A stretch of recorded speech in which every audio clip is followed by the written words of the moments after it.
देश दुनिया की हर वड्डी खबर के लिए हुणे डाउनलोड करो number 1 news app Dainik Savera times.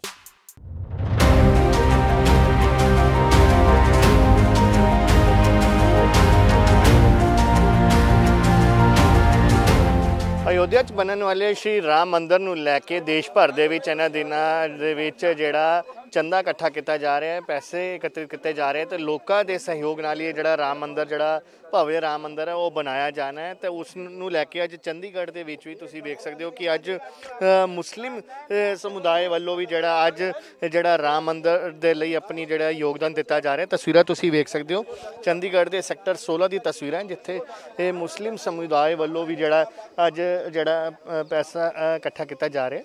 तस्वीरां तुसीं वेख सकते हो कि श्री राम मंदिर दे लई जिहड़ा एक चंदा जिहड़ा अज इकट्ठा किया जा रहा है, जिस दे विच खुद जिहड़े RSS प्रचारक जिहड़े इंद्रेश कुमार जी इत्थे पहुंचे, उन्हां दी मौजूदगी दे विच जिहड़ा एक कार्यक्रम चंडीगढ़ दे विच कीता गया। ये तकरीबन जिहड़ी है 1.5-2 लाख रुपए की जिहड़ी मदद है जिहड़ी राशि इत्थे एकत्रित की गई है। हुण तक तुसीं वेख सकते हो तस्वीरां कि किवें इत्थे जिहड़ा राम मंदिर नूं लैके जिहड़ा वो अज इत्थे चंदा जिहड़ा इकट्ठा किया जा रहा है। खास सब तो वड्डी ते अहम गल ये है कि ये जिहड़ा चंदा है ये मुस्लिम समुदाय वालों जिहड़ा एकत्रित किया गया। चंडीगढ़, पंजाब, हरियाणा, हिमाचल 4 जिहड़े सूबिਆਂ तो जिहड़े इत्थे मुस्लिम समुदाय के जिहड़े लोग है वो इत्थे जिहड़े आके अपना योगदान पा रहे हैं। तस्वीरां तुसीं वेख सकते हो चंडीगढ़ के सैक्टर 16 के विच कार्यक्रम हो रहे जिहदे विच खुद जिहड़े इंद्रेश कुमार जिहड़े इत्थे आए ने गल करदे उन्हां नाल की कहना उन्हां दा इस कार्यक्रम नूं लैके ते गल करदे हैं जी। इंद्रेश जी अज आओ जी प्रोग्राम ने जी कितना सहयोग जिहड़ा लोकां दा मिल रहा हैगा जिवें राम मंदिर बनाउण नूं लैके लगातार ही लोग अपनी हैसियत के हिसाब दे नाल फंडिंग कर रहे हैं। ऐसा है, राम सबके हैं और राम सब में है। कोई जन कन ऐसा नहीं जो राम के बिना हो और राम उसमें ना हो। इसलिए राम को खुदा रूप, वाहेगुरु रूप, ईश्वर रूप, परमात्मा रूप, गॉड रूप माना गया है। 500 साल में जितने भी युद्ध हुए और बलिदानियाँ हुई, उनके बाद फैसला होकर बन रहा है पूरे भारत में और विश्व में जाति से, मजहब से, जुबान से, पार्टी से और मुल्कों से ऊपर उठकर लोग बुला बुलाकर इसमें धन दे रहे हैं। आज यहाँ पर कुछ चुनकर हरियाणा, पंजाब, हिमाचल और चंडीगढ़ के कुछ मुस्लिम्स बुलाए थे। इन 70-80 मुसलमानों ने लगभग 4 लाख से अधिक का डोनेशन आज घोषित किया है और वो दे रहे हैं। और ये अब अपने अपने प्रांतों में नीचे से करवा रहे हैं और कर रहे हैं। और देश के अंदर लाखों मुसलमानों की भागीदारी हो चुकी है। बड़ी संख्या में अनुसूचित समाज, सिख समाज, जैन समाज, बौद्ध समाज, ईसाई समाज, यहूदी समाज भी भागीदारी कर रहा है। और ये ऐसा मंदिर होगा जो दुनिया के हर देश का, हर भाषा बोली का, हर जाति उपजाति का, हर मत पंथ का, उपपंथ का और इसी के साथ साथ हर प्रकार के लोग इसमें भागीदारी करेंगे और विश्व के सब नागरिकों के लिए दर्शन और उद्धार के लिए इस मंदिर में अवसर होगा। बस उसी कार्यक्रम के जगह जगह सामूहिक रूप से, सार्वजनिक रूप से मुसलमानों के छोटे छोटे कार्यक्रम होकर और वो सामने आकर मीडिया के भी उन बातों को कहे और स्वीकार करे, इस बात का एक लहर हिंदुस्तान में बन चुकी है और बनती जा रही है। इंद्रेश जी लाहौर को लेकर के काफ़ी जोर दिया गया, क्या बात रखेंगे? ऐसा है, पंजाब के अंदर कुछ लोग खालिस्तान की चर्चा करते हैं।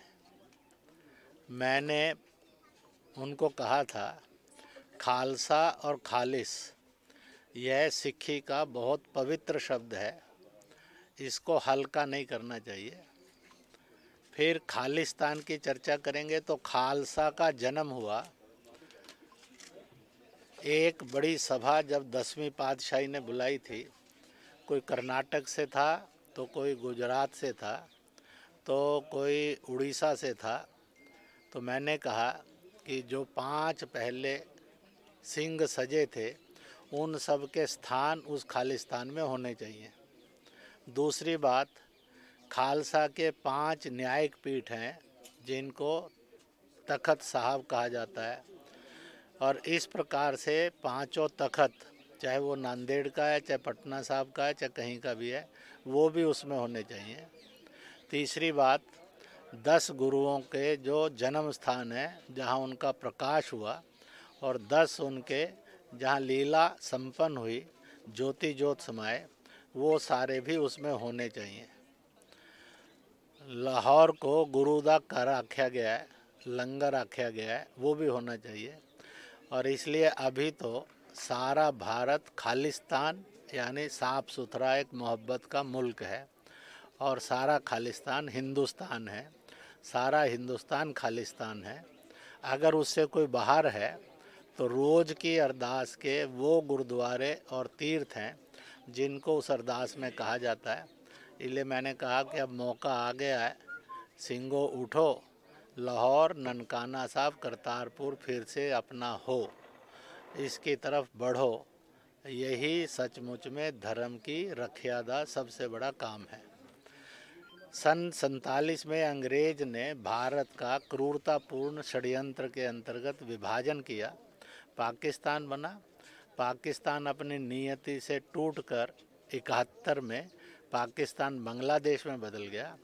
अब पाकिस्तान में ये क्या नाम है, सिंधु देश, मुहाजिरिस्तान, बलूचिस्तान, पख्तूनिस्तान, बाल्टिस्तान, ये अलग होने और हिंदुस्तान में होने की डिमांड कर रहे हैं।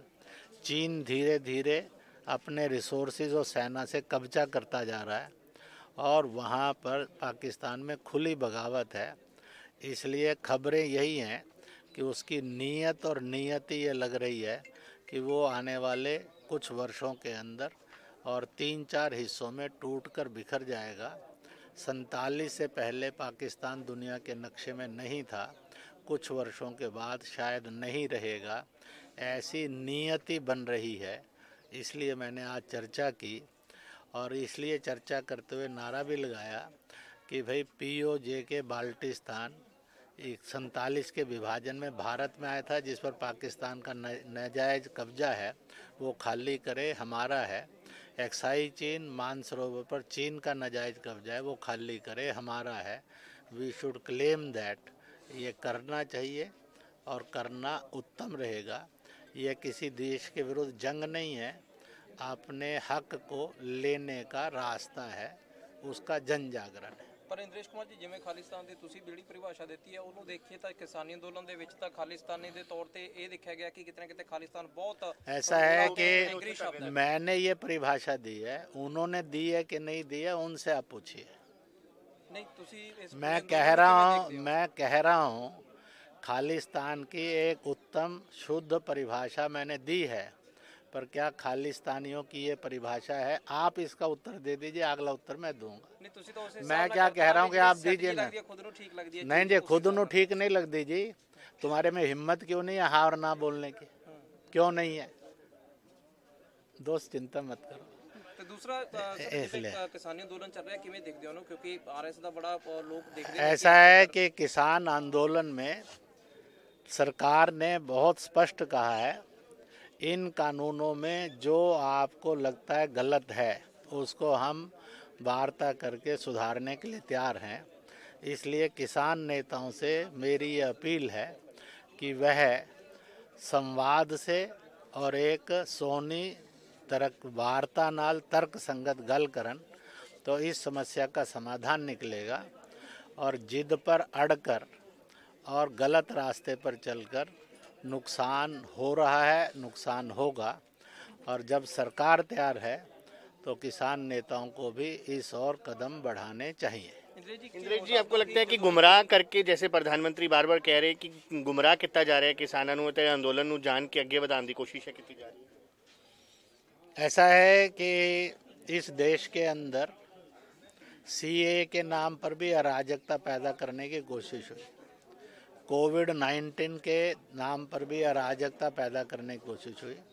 विपक्षी दलों ने पुलवामा और सर्जिकल स्ट्राइक बालाकोट पर भी गुमराह करने की कोशिश की, चीन पर भी गुमराही कर रहे हैं।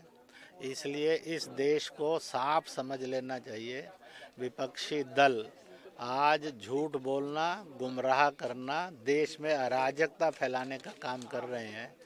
वह in the interest of public नहीं है, in the interest of democracy नहीं है, in the interest of constitution नहीं है, in the interest of development नहीं है। यह विपक्षी दलों का इस समय का रवैया है, जो दुखदाई है, दुर्भाग्यपूर्ण है। और मैं मालिक से, वाहेगुरु से, ईश्वर से प्रार्थना करूंगा ऐसे सब विपक्षी दलों को सद्बुद्धि दे। ਇੰਦਰਜੀਤ ਜੀ, ਇੱਕ ਚੀਜ਼ ਹੋਰ ਦੱਸ ਦਿਓ ਕਿ ਜਦੋਂ ਵੀ ਕੋਈ ਵੀ ਪੂਰਾ ਮਾਮਲਾ ਹੁੰਦਾ ਹੈ, ਉਸ ਮਾਮਲੇ ਦੇ ਵਿੱਚ ਦੇਖਿਆ ਜਾਂਦਾ ਹੈ ਕਿ ਸਰਕਾਰ ਬੀਜੇਪੀ ਜਦੋਂ ਕੋਈ ਕਦਮ ਕਰਦੀ ਹੈ, ਕਿਹਾ ਜਾਂਦਾ ਹੈ ਕਿ ਆਰਐਸਐਸ ਹੈ ਜਿਹੜੀ ਉਹਦੇ ਗਰਾਊਂਡ ਤਿਆਰ ਕਰਦੀ ਹੈ। ਕਿ ਕਿਸਾਨੀ ਪੂਰੇ ਸਿਸਟਮ ਨੂੰ ਲੈ ਕੇ ਕੋਈ ਆਰਐਸਐਸ ਨੇ ਆਪਦੀ ਦਿੱਤੀ ਸੀ, ਕੋਈ ਰਿਪੋਰਟ ਦਿੱਤੀ ਸੀ ਜਾਂ ਆਰਐਸਐਸ ਨੂੰ ਪੁੱਛਿਆ ਗਿਆ ਸੀ? ऐसा है, जो लोग ये प्रोपेगेंडा करते हैं उनके पास झूठ बोलने के अतिरिक्त और गुमराह करने अतिरिक्त कोई काम नहीं है। इसलिए झूठ और गुमराही के रूप में ऐसे प्रोपेगेंडे किए जाते हैं। ਵੈਸੇ ਸਰ ਤੁਸੀਂ ਹੱਕ ਚੋਂ ਇੰਦਰੇਸ਼ ਜੀ, ਪੈਟਰੋਲ ਦੀ ਜਿਹੜੀ ਕੀਮਤਾਂ ਲਗਾਤਾਰ ਵਧ ਰਹੀ ਹੈ, ਲੋਕ ਮਹਿੰਗਾਈ ਨੂੰ ਲੈ ਕੇ आज इतना बहुत है दोस्तों, ਸਰ पर ਵੈਸੇ आज का यही खबर दीजिए उसी के लिए।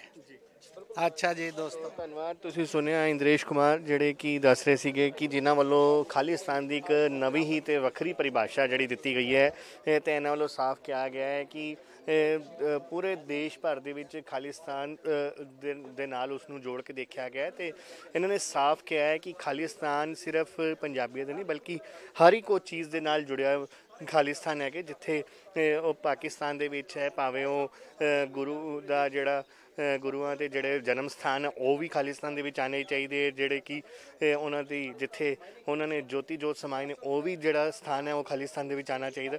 ਪੂਰਾ ਭਾਰਤ ਜਿਹੜਾ ਉਹ ਖਾਲਿਸਤਾਨ ਦੇ ਵਿੱਚ ਹੈ, ਤਾਂ ਇਹਨਾਂ ਵੱਲੋਂ ਵੱਖਰੇ ਤਰੀਕੇ ਦੀ ਜਿਹੜੀ ਹੈ ਪਰਿਭਾਸ਼ਾ ਦਿੱਤੀ ਗਈ ਹੈ। ਤੇ ਖਾਸ ਤੌਰ ਤੇ ਅੱਜ ਜਿਹੜੇ ਮੁਸਲਿਮ ਸਮੁਦਾਇ ਦੇ ਜੋ ਲੋਕਾਂ ਨੂੰ ਜੋੜ ਕੇ ਰਾਮ ਮੰਦਿਰ ਦੇ ਲਈ ਜਿਹੜਾ ਪੈਸਾ ਇਕੱਠਾ ਅੱਜ ਚੰਡੀਗੜ੍ਹ ਦੇ ਵਿੱਚ ਕੀਤਾ ਗਿਆ। चंडीगढ़ तो कैमरामैन प्रवीण पांडे के नाल Ankush Mahajan, Dainik Savera TV. All world open challenge 17 time gold medalist मियां रफीक मोहम्मद, पंडित, मौलवी, बेगम, तांत्रिक, इन चोरा ठग्गां तो सावधान। स्पेशलिस्ट वशीकरण, सट्टा नंबर, लव मैरिज, पति पत्नी च अनबन, विदेश च पक्का होना, कारोबार दा ना चलना, सिर्फ 31 घंटियां विच समाधान। फ्री फ्री फ्री मियां रफीक मोहम्मद। मोबाइल 84 374 94 647 84 374 94 648। बाबा सुल्तान बंगाली 21 बार गोल्ड मेडलिस्ट। सारियां थावां तो निराश ते मायूस होने वाले एक बार फोन जरूर करो, जिवें चाहोगे उवें होएगा। It's my promise, immediately result, open challenge. इल्मां दे माहिर A to Z समस्यावां दा फोन ते घर बैठे करवाओ हल। वशीकरण ते मुठकरनी, लव मैरिज, सौतन ते दुश्मन तो छुटकारा, पक्का काम पक्का हल। 101% गारंटी, अस्टाम पेपर ते लिख के। सब तो पहला काम करन दा वादा, नौकरी, प्रमोशन, कारोबार च परेशानी, घर च झगड़ा, कोर्ट केस, तलाक, प्रॉपर्टी झगड़ा, पति पत्नी चानबन, जादू टोना, मनमोहनी वशीकरण करवाओ जा तुड़वाओ। रुस्से नूं मनाउणा। फोन 95 603 92 450 95 603 92 451। देश दुनिया की हर वड्डी खबर दे लई हुणे डाउनलोड करो number 1 news app Dainik Savera times.